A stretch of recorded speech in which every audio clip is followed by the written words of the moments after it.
각화동 옛 광주 교도소 부지에 조성될 민주인권기념파크의 밑그림이 그려졌다고 합니다. 광주시가 지난주 협의회를 열고 사업 내용을 확정을 했다고 하는데요. 다양한 컨텐츠를 담을 계획이라고 합니다. 자세한 내용 들어보겠습니다. 광주시 김수화 인권평화협력관 연결돼 있습니다. 안녕하세요, 국장님. 네, 안녕하십니까? 네, 이 옛 광주 교도소 부지가 갖고 있는 역사적인 의미부터 한번 짚어볼까요? 네, 옛 광주교도소는 5.18 사적지 제22호로 지정이 된 곳이고요. 1980년 5월 당시에 계엄군이 교도소 앞을 지나는 민간인들에게 총격을 가해서 많은 사상자가 난 곳이기도 하고, 네. 수많은 5.18 관련자와 그 위에 민주화 인사들이 투옥돼서 고문을 받았던 곳이기도 합니다. 네. 또한 안매장 발굴지로도 이제 의심을 받고 있는데, 사실상 80년 5월 31일에 교도소 울타리에서 8구의 시신이 발굴된 그런 곳이기도 합니다. 결국은 역사적으로 또 5.18 민주화 운동과 밀접한 관련을 맺고 있는 장소라는 말씀이시네요. 네, 그렇습니다. 네, 이곳에 이 민주인권기념파크 조성 사업을 추진하시겠다고 지금 광주시에서 이야기를 하고 있는데 참 의미 있는 사업이 아닐까 싶습니다. 어떤 사업인지 소개도 해 주시죠. 네, 광주하면은 민주인권 평화의 도시로 널리 알려져 있는데요. 그런데 사실상 5.18 국립묘 등 사적지를 제외하고는 우리 시민들뿐만 아니라 광주를 방문하시는 분들이 이런 광주의 민주화 역사를 배우고 체험할 수 있는 곳이 별로 없습니다. 네. 그래서 광주시는 이 교도소 부지에다가 미래 세대가 5.18을 포함한 우리나라 민주화 역사를 좀 배우고 체험하는 3교육장을 조성하려고 하는데요. 또 이러한 교도소에 이런 공간을 조성하는 것은 우리나라 민주화를 위해서 희생하신 분들을 기억하고 이를 그 정신을 미래적으로 승화해서 다시는 이런 일이 되지 않도록 하는 어떤 성숙한 민주 시민을 양성하는 공간으로 조성되는 거기 때문에 네. 그런 의미에서 큰 의미가 있다고 생각합니다. 민주 시민을 양성하는 장도 될 수 있고 또 우리가 인권에 대해서 다시 한번 생각해 볼 수 있는 그런 장소로서도 굉장히 의미가 있지 않을까 싶은데요. 지난 17일에 중간 보고회가 있었고 또 지난주 목요일 사업추진협의회 회의도 하신 걸로 알고 있고 또 그 과정에서 이 콘텐츠를 어떻게 담을 것인가에 대한 기본 구상도 좀 확정된 걸로 들었는데 현장에서 오간 이야기들도 좀 정리해 주시겠습니까? 네, 저희 시는 이 사업의 비전을 이제 정의와 자유의 중심지 세계 인권 교류의 장으로 정했습니다. 그리고 네. 크게 3가지 방향을 중심으로 콘텐츠 기본 구상을 마쳤는데요. 첫째로는 인권과 민주주의 역사를 보존하고 배우는 공간 조성입니다. 그래서 민주화 인사들이 투옥되었던 교도소 사옥은 그대로 원형 보존을 해가지고요. 이곳을 기억을 통한 어떤 민주화 역사와 정신을 느끼는 체험 공간을 조성을 하고요. 네. 두 번째로는 그러한 정신을 국제적으로 또 세계적으로 승화해서 교류와 교육의 거점 공간으로 조성하려고 합니다. 그래서 여기에서는 그러한 민주인권에 대한 국제적인 교류뿐만 아니라 연구라든지 교육을 통해서 성숙한 민주 시민을 양성하는 어떤 그런 장으로도 마련이 되고요. 네. 마지막으로는 도심 속 녹지 공간을 좀 조성해서 네. 시민분들이 편히 쉬어갈 수 있는 휴식처가 좀 만들어졌으면 좋겠고요. 특히 여기에 들어가 있는 모든 시설들은 장애인, 노약자, 임산부 등이 다 자유롭게 이용 가능하도록 무장의 디자인을 채택할 계획이거든요. 네. 그래서 이러한 또 문화와 인권이 접목된 공원이 조성이 될 계획입니다. 네. 참고로 저희 시가 추진하는 것 이외에 법무부에서 교도소 부지 일부에 별도로 솔로몬 로파크를 조성할 계획인데요. 네네. 민주인권의 근간이 법치이기 때문에 이게 서로 연결돼 있거든요. 그래서 솔로몬 로파크에는 모의 법정, 모의 국회, 그리고 과학수사 기법 교육 등 많은 체험형 교육시설이 들어올 것으로 예상이 됩니다. 그렇게 되면은 저희 사업과 연계돼서 아마 국내에서 대표적인 민주인권 체험 교육 공간이 탄생될 것으로 보입니다. 네, 의미 있는 공간이기도 하고 또 그 학생들이나 어린아이들이 여러 가지 뭐 과학수사 기법이나 이런 교육들도 받으면서 그 놀이 공간이기도 하고 좀 더 편하게 이 과학 그 인권에 대해서 생각할 수 있는 그런 공간으로서 활용을 하고 또 그렇게 만들어내시겠다는 말씀이시네요. 네, 맞습니다. 네, 이런 조성 사업, 이번 이 조성 사업은 좀 오래, 기본 계획은 2014년에 수립을 한 걸로 알고 있는데요. 그동안 뭐 추진 과정도 좀 짧게 설명을 해 주시겠습니까?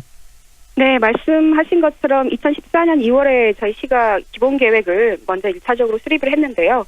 그간 추진 과정에 있어서 크게 2가지 애로사항이 있었습니다. 네. 먼저 이제 과거 이게 이명박 박근혜 정부 때도 공약 사항이었지만 그다지 관심을 받지 못했어요. 네. 그래서 저희 시가 의지를 가지고 저희 시 사업으로 추진하려고 하다 보니까 사업 부지를 이제 정부로부터 무상양해를 받아야 되는 상황이 됐습니다. 네. 근데 저희가 이제 수년간 노력을 기울였는데 기재부로부터 이제 불가하다는 판정을 받았거든요. 네네. 그리고 두 번째로는 원래 당초 계획은 교도소 부지 외에 인근 사유지를 추가로 매입을 해서 사업을 추진하는 것이었는데요. 2015년 10월 달에 이제 교도소가 상박동으로 하게 되면서 네. 단기간에 이제 사유지가 개발이 되거든요. 그래서 네. 아마 토지보상비 등이 1,000억 원 이상이 들어가게 지금 현재 상황은 그렇게 돼서 저희시가 이제 발빠르게 전략을 수정을 했습니다. 그래서 제19대 문재인 대통령의 지역 공약에 이 사업이 들어갈 수 있도록 했고요. 네. 그렇게 되면은 정부가 사업의 주체가 됨으로써 무상 양해를 받지 않고 바로 예산만 확보되면 기재부로부터 토지 사용 승인을 국유재산법에 따라서 받을 수 있게 해서 무상 양해 절차를 생략을 했고요. 네. 또 기본계획 이번에 재수립 과정에서 사유지를 제외하고 교도소 부지로만 한정을 해서 사업 추진이 원활하게 이루어질 수 있도록 했습니다.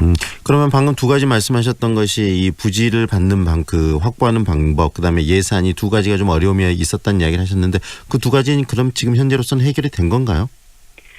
지금 이제 컨텐츠의 내용이 나와 있기 때문에 네. 이제 그 다음 단계로는 정부 즉 행정안전부로 하여금 네. 이 사업의 주체가 돼서 이제 적극적으로 추진하게 된다면 국비 확보라든지 이런 부분에 별다른 무리가 없을 것으로 예상이 됩니다. 아직 행정안전부로부터 공식적인 입장을 전해 받으신 건 아니죠?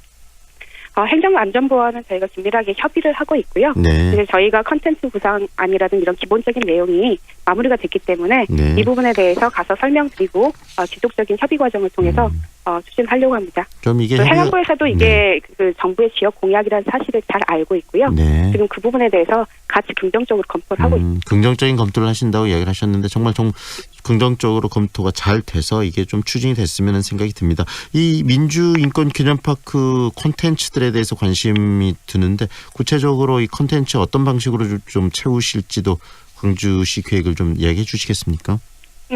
앞서서 크게 세 개의 주제로 네. 콘텐츠가 구성되는 말씀드리는데요. 좀 더 자세하게 말씀을 드리면 민주화 인사들이 투옥됐던 교도소 사옥을 중심으로 한 어떤 역사와 체험 배움의 공간에는 민주 열사들의 인문 전시관이라든지 아니면 실질적으로 오시는 분들이 수영 시설을 체험할 수 있는 수영생활 체험할 수 있는 공간도 조성이 되고요.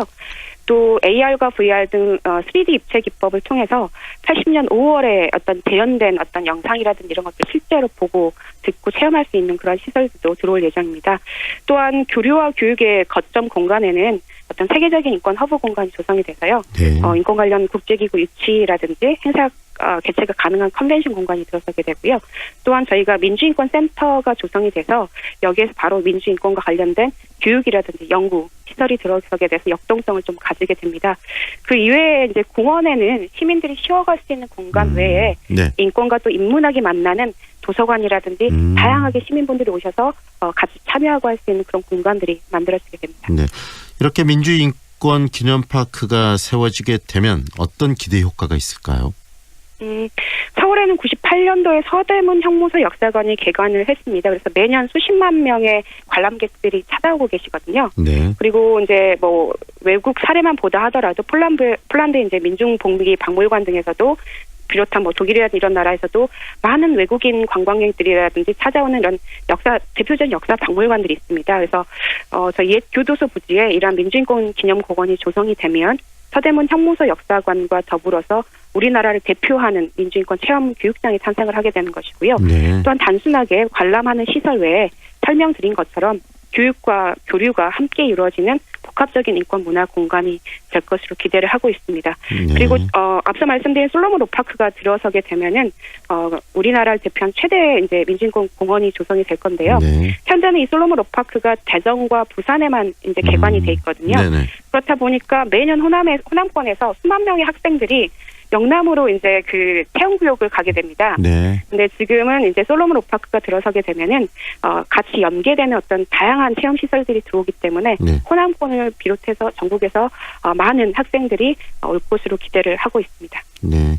이 민주인권 기념파크가 또 광주에서 이 민주와 인권의 도시가 광주이기 때문에 좀 의미 있는 공간으로서 큰 역할을 하기를 바랍니다. 오늘 말씀 잘 들었습니다. 네, 감사합니다. 지금까지 광주시 김수아 인권평화협력관과 함께했습니다.